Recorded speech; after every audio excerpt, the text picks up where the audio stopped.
দেখছো কত সুন্দর কুমড়ো বিচি, এগুলো অনেক ভিটামিন বাবা, অনেক স্বাদ। দেখছো অনেক মজা না?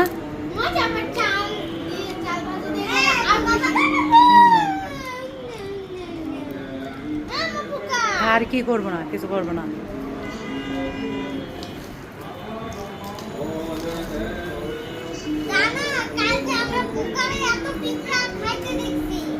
তাই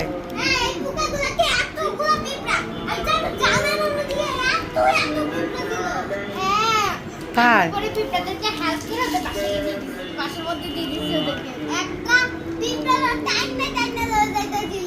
তাই আমরা না